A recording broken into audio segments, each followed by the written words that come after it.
აბა მარკოზა. ერთი ეს მითხარი რა სიზამ ტყეში დათვირო შეკვდეს. აქედან თუ იქიდან. შენთვის რა მნიშვნელობა? იქიდან. თომს ვესვრი შეგაცო. რომელ თომს? სანადირო თომს, პულკას. თოფი თუ არა გაქვს? ნაჯახ ჩავარ ტყამში თავში. ნაჯახი თუ არ გექნა? ნაჯახიც არა მაგა. ფიტალზე წამოვაგე. ფიტალიც თუ არ დაგირჩა? მაშინ ხანჯალს შავცემში გულში. ხანჯალით თუ სახში დაგჭა? სახში დამჭა. არ წამამიღია. არ წამოგიღია. მაშინ გავიქცევი, აბა რა ვქნა. როგორ განსწრო? ხეზე ავძვრები. ხე თუ არ არის ახლო მახლო? რა დაიდგა ვიჯერილაირი ხე რა არის. შენ არ იცი თუ არა არის ასეთი ტყეები, უხეო. ყველა თქვენ ჩემი ნათესავები ხარ თუ დათვის კაცო. გიორგი მატარაძის ფილმში ყველაზე სწრაფები მსოფლიოში რა თქმა უნდა მარკოზის ნათესავები დათვის ნათესავები არ არიან. დაჭოლების ანეკდოტის ისტორიაზე აგებული ფილმის ეს ნაწყვეტი მხოლოდ იმისთვის გამოვიყენე, რომ იქემ ამით მაინც გაიგონ პროპაგანდით twin გამორიცხილებმა, რომ როგორც არ არსებობს უხეო ტყეები, ისე არ არსებობს ოკუპაცია ოკუპანტის გარეშე. საქართველო ყოველთვის მხარს უჭერდა გლობალური გამოწვევების დაძლევას და ახალი შესაძლებლობების გახსნას. 10 თუ 11 წუთიან სიტყვაში ჰაბიტუს მოწონებულმა რუსეთის ჩემპიონმა ოკუპაცია რამდენჯერმე ახსენა, თუმცა ოკუპანტი რუსეთი, აგრესორი, ფაშისტი, დამპალი იმპერია არც ერთხელ. ძნელი გამოსაცნობი არ იყო, რომ ივანიშვილის წარგზავნილი მწვანე ტრიბუნიდან ოკუპანტს არ ახსენებდა. აკითხვა ვინმე პაპუაშვილმა, რუსეთის ხსენება სტატისტიკაო. მესმისო თქვენთვის მნიშვნელოვანი არის სტატისტიკა, ვინ სად რამდენჯერ ახსენებს რუსეთს და როგორ კონტექსტში. ჩვენთვის ეს მნიშვნელოვანი არ არის. ამას აბსოლუტურად არანაირი დატვირთვა ჩვენი საჯარო გამოსვლების დროს არ აქვს. ჩვენთვის ერთადერთს რამის აქვს მნიშვნელობა. ეს არის მშვიდობა. ცარიელ მოჩვენებით რუსულ მშვიდობაზე არ შევჩერდები, რაც წარმოიდგენდა ივანიშვილის წარგზავნილი ვლადიკავკაზის თუ ორჯონიკიძის ალანიაში თუ ხალხის ძალაში, რომ ოდესმე მწვანე ტრიბუნაზე დადგებოდა. არც იმაზე შევჩერდები, როგორ ისაუბრა მან რეგიონში წარმატებაზე, ეკონომიკურ წისვლაზე და ასე შემდეგ. ასახულია და დასტურდება მსოფლიოს ავტორიტეტასა. თავარი რაც მას უნდა ეთქვა, ერთი შეხედვით უმნიშვნელო იყო. დაიკარგა, არც პროპაგანდას მიუქცევია განსაკუთრებული ყურადღება. უკვე მე რამდენად ვამბობ, მაგრამ ახლაც ასეა. სპეცოპერაცია ბოდიშის და წულუკიანის ღალატის კომისიის ეგრეთ წოდებულ დასკვნას რუსული კულმინაცია სჭირდება და ის რაც ვერ ან არ თქვა კობახიძეებს შარშან ზუსტად ამ დროს თბილისი მზად არის ეგრეთ წოდებული თავდაუსხმელობის აქტის შეთანხმებაზე ცალკეულად ხელმოწერისისო, რითაც თბილისი თავად შექმნიდა პრეცედენტს კონფლიქტის მხარეებად და საერთაშორისო სამართლის სუბიექტებად აღიაროს არა რუსეთი, არამედ სოხუმის და ცხინვალის რეჟიმები, შეფარვით, მაგრამ თქვა ორბელიანის ბინადარმა. ჯერ რეაქცია არ მინახავს მოსკოვის სოხუმის ცხინვალის, მაგრამ დარწმუნებული ვარ ზუსტად ისეთი იქნება, როგორც წულუკიანის რუსულ დასკვნაზე. ახლა კი მინდა მივმართო საოკუპაციო ხაზის მეორე მხარეს ყოფ ჩვენ აფხაზ და ოს ძმებსა და დებს. საუკუნეების მანძილზე ჩვენ ერთად ვწერდით საქართველოს ისტორიას, ჩემო აფხაზო და ოსო ძმებო და დებო. ჩვენი კულტურული კოდი არ შეცვლილა. ჩვენთვის მრავალფეროვნება არა პრობლემა, არამედ კვლავ არსებობის აუცილებელი ფორმულაა. ამიტომ საოკუპაციო ხაზის მიღმა მყოფ თანამოძმეებს ყოველთვის ღია გულით და გაშლილი ხელით შეგხვდებით. ჩვენი ვალია, რომ ერთობლივი ძალისხმევით გადავლახოთ ხელოვნურად შექმნილი დაბრკოლებები, აღვადგინოთ ჩატეხილი ხიდები, წარსული წყენები კი, როგორც გამორჩეულ სუგრძელმა ხალხმა წარსულს მივაბაროთ. მეტი რა ამოიკითხა სხვისი დაწერილიდან, მეტი როგორ ეამებინა მოსკოვისთვის, რომელიც წულუკიანის ღალატის კომისიამ 2008 წლის ომის დანაშაულისგან გაათავისუფლა და ახლა ოკუპანტის სახელისგან ათავისუფლებს. თუ დაბრკოლებები ხელოვნურად არის შექმნილი, რა გამოდის, რომ ოკუპაცია არ არსებობს? თბილისი სოხუმის ცხინვალის მარიონეტულ რეჟიმს უნდა დაელაპარაკოს? ანუ მოსკოვი არაფერ შუაშია? ლავროვის ნოვი რეალის აღიარება?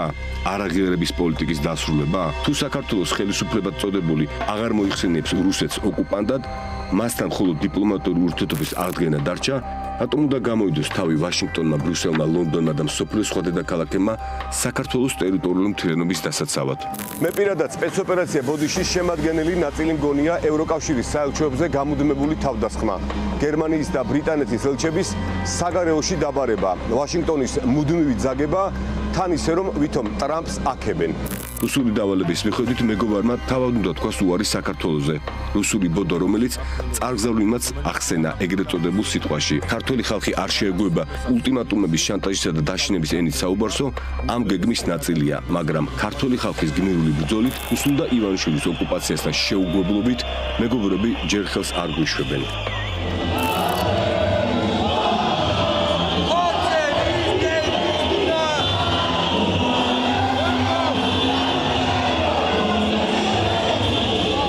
ორბელიანის სასახლის ბინადარმა გაბედა და მწვანე ტრიბუნიდან თქვა ქართველ ხალხს წარმოვადგენო. ის რომ მართლა ქართველი ხალხის რჩეული იყოს, იმ ხალხის, რომელიც 300 დღეზე მეტი კი არა, აკერ უკვე 30 წელზე მეტია რუსულ ოკუპაციას აპროტესტებს და 13 წელია ივანიშვილის ოკუპაციას აპროტესტებს, 27 სექტემბრამდე 2 დღით ადრე მწვანე ტრიბუნიდან შემდეგ რამეს იტყოდა.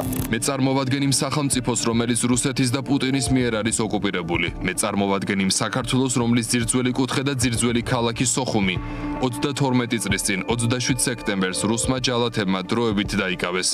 იმ ჯალათებმა, რომლებიც ახლა უკრაინის მიწაზე იგივეს აკეთებენ, რასაც ჩვენთან 1993-ში და 2008-ში მოგიწოდებთ მთელ მსოფლიოს, ნატოს, ევროკავშირს, დიდ ბრიტანეთს და ჩვენ სტრატეგიულ მოკავშირე ჩინეთს ხმა აიმაღლოთ აგრესორი პუტინის წინააღმდეგ.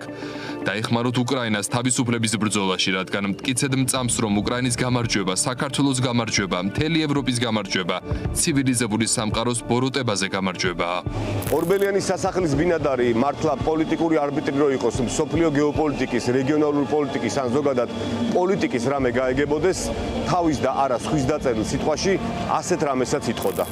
ზუსტად ამ ადგილას 13 წლის წინ საქართველოს მესამე პრეზიდენტი იდგა და მთელ მსოფლიოს ფაქტობრივად პირდაპირ გითხრათ, თუ რა საფრთხეს წარმოადგენდა ევროპისთვის, მსოფლიოსთვის პუტინი. პრეზიდენტმა მაშინ თქვა: უცნაურია, მაგრამ ბოლო თვეების განმავლობაში კიევში, თბილისსა თუ კიშინიოვში, ჩვენ მოსკოვში დაწერილი ერთი და იგივე მახინჯი ჰანგები გვესმის. გვესმის, რომ თითქოს ჩვენი ტრადიციები იმსხვრება დასავლეთის გავლენის გამო, რომ ეკლესიები გადაიქცევა დისნეილენდებად და რომ ქრისტიანულ დღესასწაულებს გეი პარადებით ჩაანაცვლებენ. ამ გამოგონილი ამბებით და ისტორიის გადაწერის მცდელობით რუსეთი შეიჭრა უკრაინაში. ოკუპირებული საქართველოს სრული დამორჩილება უნდა და თვალი მოლდოვაზე უჭირავს, სადაც 2 დღეში არჩევნებია და მოლდოველი ხალხის ბედი უნდა გადაწყდეს. ვაღიაროთ, მაშინ მსოფლიო არ აღმოჩნდა მზად ამ რეალობის აღსაქმელად. ახლა ეს რეალობა. მოგიწოდებთ ქართველებს, უკრაინელებს, მოლდოველებს, გავუღოთ ნატოს და ევროკავშირის კარი. ჩვენ დავიმსახურეთ, რომ დავბრუნდეთ ბუნებრივ წიაღში. სხვა შემთხვევაში თქვენ დაკარგავთ საქართველოს, უკრაინას, მოლდოვას და შემდეგ თქვენი ჯერი მოვა. უცებ წარმოვიდგინე, რომ ეს ყველაფერი მართლა ეთქვა, მაგრამ აბა როგორ სხვისი დაწერილიც კი ბორძიკით წაიკითხა. ის რაც ივანიშვილის წარგზავნილმა ვერ თქვა, თქვეს ზელენსკიმ და სიკორსკიმ. ამაზე მოგვიანებით. მანამდე კი ერთი კითხვა მაქვს ქოცებთან. რა გახდა ის სირიის პრეზიდენტთან შეხვედრა? თუ თქვენ მართლა ადგახართ არაღიარების პოლიტიკის გზას და მართლა გინდათ ტერიტორიული მთლიანობის აღდგენა, იქნებ გეთხოვათ სირიის პრეზიდენტისთვის, რომ ოკუპირებული ტერიტორიების აღიარება გაიწვია. გეთხოვათ ზელენსკისთვის და თხოვდა ჩემ მეგობრებს შეხვდითო, მაგრამ აბა როგორ მერე ასადის მფარველ ყასაბს ხომ ეწყინებოდა. ვანუატუს დელეგაციის ამ წევრს რას ვერჩი, მაგრამ ეს ერთი კადრი გადმოსცემს თქვენ არს, ვითომ საგარეო პოლიტიკის საერთაშორისო აღიარებას და დონეს. თავარი ამ ვითომ ნიუსის გაშუქებისას ის იყო, რომ პროპაგანდას ყველა არხზე ეთქვა. ბოჭორიშვილი მაღალი დონის შეხვედრებს განაგრძობსო. გრუზინი დიპლომატების ნაჩალნიცა რუბიოს ვერ შეხვდა. არ შეოდაო ასე გაამართლეს და ვიეტნამის საგარეო საქმეთა მინისტრის მოვალეობის შემსრულებელს შეხვდა. პროპაგანდა მას დიდი ზარზემით გააშუქა. ალბათ ვიეტნამის ვარსკვლავის საკითხებს განიხილავდნენ, მაგრამ ვისაც საჭირო იყო იმას შეხვდა გეკაზე ნაკლები რითივარო და ბელორუსის საგარეო საქმეთა მინისტრთან გადაიღო ფოტო და ისიც დამალა, ისევე იმად გაუბაზრეს. ისიც არ გამიკურდება, თუ უცებ აღმოჩნდება, რომ ქართულ მოძულე ურდოს საგარეო საქმეთა მინისტრ ლავროვთანაც აქვს ფოტო გადაღებული. ვისაც არ გახსოვთ 2019 წელს მაშინდელი საგარეო საქმეთა მინისტრი, ქართული დიპლომატიის სირცხული ზალკალიანი გაეროში ყასაბის საგარეო საქმეთა მინისტრ ლავროვს შეხვდა.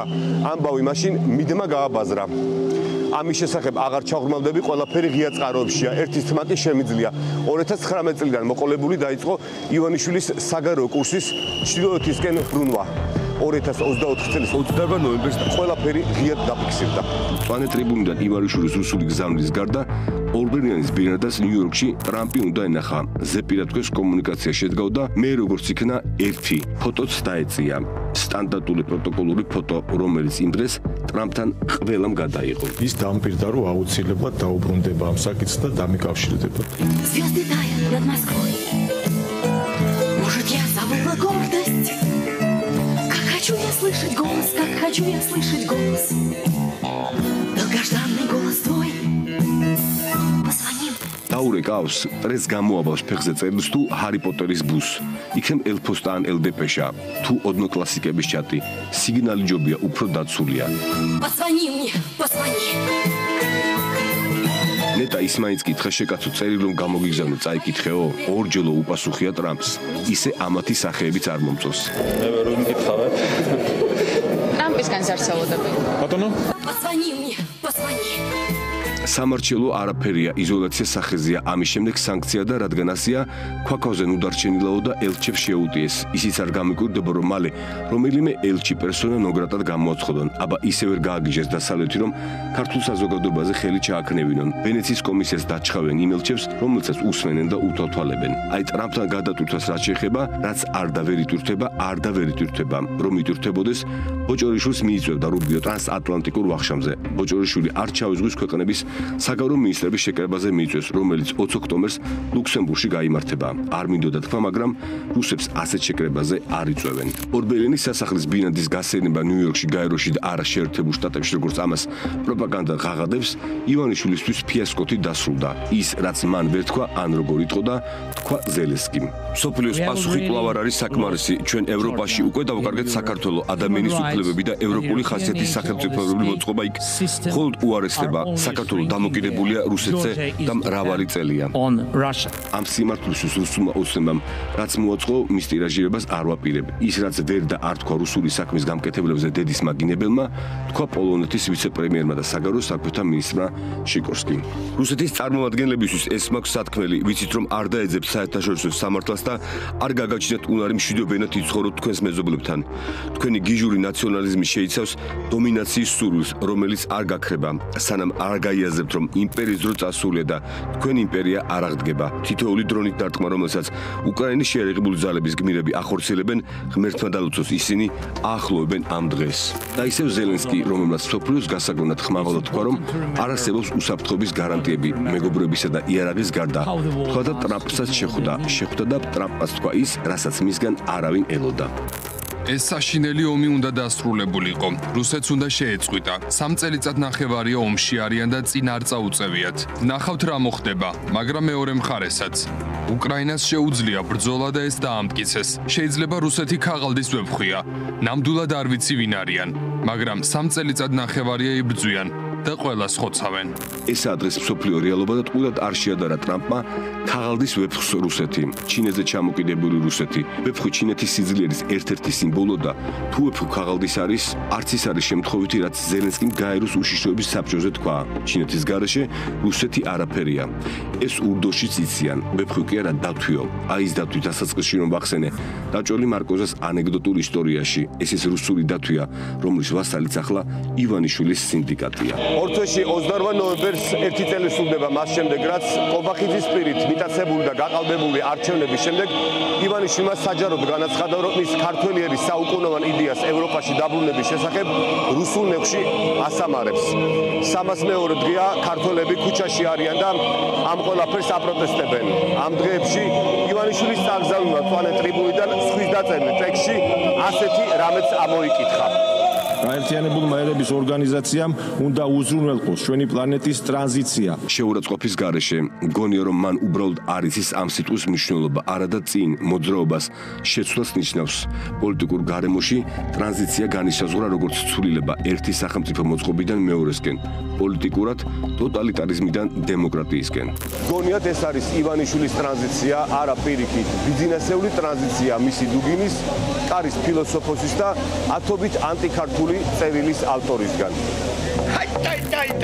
და გამარჯობა ბატონებო და ქალბატონებო. ჩვენ მქონდა რუსების მიმართ ეს ჯენზი მარიცის არაფერი, იმიტომ რომ ჯენზი საერთოდ გაუნათლებელია.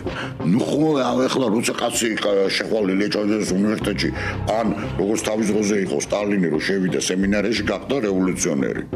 ან უნდა გახდე ნორმალური ადამიანი, თუ დაინახავ იქ რაც ხდება. ან უნდა მოხდეს ჩვენი ინდოქტრინაცია, ან უნდა დადებილდე. ასე რომ სწორიანი ჯენზი რომ დადებილებულია, ძალიან სწორია. შენ რომ იქ შულს შეიყვან, ხო, აბა დადებილდება, მაგრამ ანუ შენ ეგეთი ხარ იქ რო შეიხავს. რომ არის ეს ნაწილი, რომელიც არის ზედმეტი. ის უნდა წავიდეს აქედან. ძალიან კარგი იქნება თუ ეს ხალხი წავა საერთოდ. გასაგებია წადითო, ხო და ვინც თulis რომ თქვენ შვილებთან ერთად დებილები და ზედმეტები არ ხართ, იცით რაც უნდა ქნათ.